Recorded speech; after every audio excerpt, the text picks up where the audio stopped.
he typically just kind of quietly goes in, talks to a few people, but you don't often make a big show of yourself at all. It's pretty incognito, but it's been cool for Aaron and I on the journey with him. And it was probably, I don't know how long ago you first started talking about baptism, but he really wanted to do it outdoors. And so we want to support him in doing that. And so that's what we're going to do. Now, it's important before we do baptism to understand kind of the whys. And there's sometimes people think, oh, well, it's the baptism. You know, once I go into the water and I come up, well, then that means I get to go to heaven. And that's actually not it.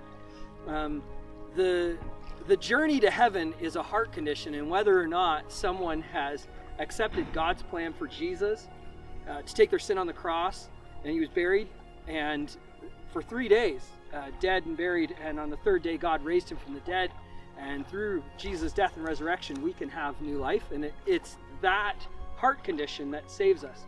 However, the baptism side, there's a few things that happen. One, it's another way that we identify with Jesus. Jesus, before he started his public ministry, came to the waters with John the Baptist and asked John the Baptist to baptize him. And so when we get baptized, that is in a way and almost like the first step in following Jesus publicly. And Jesus publicly was baptized even though he didn't need to. He creator of the universe, he created the water, and yet he saw fit and he said it was a good thing. And God the Father, his voice came from heaven, "This is my Son whom I loved and whom I love." And the Holy Spirit descended on Jesus, and we have God the Father, Son, and Holy Spirit in that account. So that's one part, we identify with Jesus. The second thing related to our salvation is that this is the moment where we publicly declare what's happened inside of us. That when we go under the water, it symbolizes our spiritual death. That our old self, where we are the center, it is gone. And coming out of the water symbolizes that we have a new life and that we're alive in Jesus, and Jesus is now our center. And so we die to our old self and we're a new creation. And the third piece of baptism, related to when we do it publicly, is it's also a public declaration through evangelism.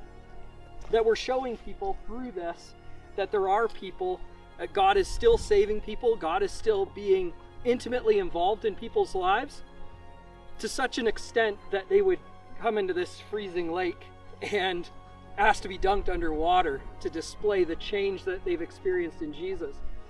So for those three reasons, I'm going to ask James to come forward, and Aaron, we're going to do a double dunk today.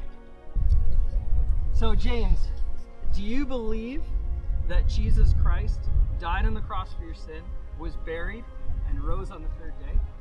Yes, I do. And do you believe that Jesus has ascended to heaven to prepare a place for you? Yes, I do. And is it your desire before these witnesses to declare that you want to be a follower of Jesus? Yes. Well, with that confession, I feel like I'm pussy. what? You're all right. Backwards or forward? We're going backwards. Yeah, but we got got you. you. We got you. Don't worry. All right. It's my honor. Oh, just a second. I sunk in the mud. Oh, I know, it's tricky. it is tricky. Hopefully you go.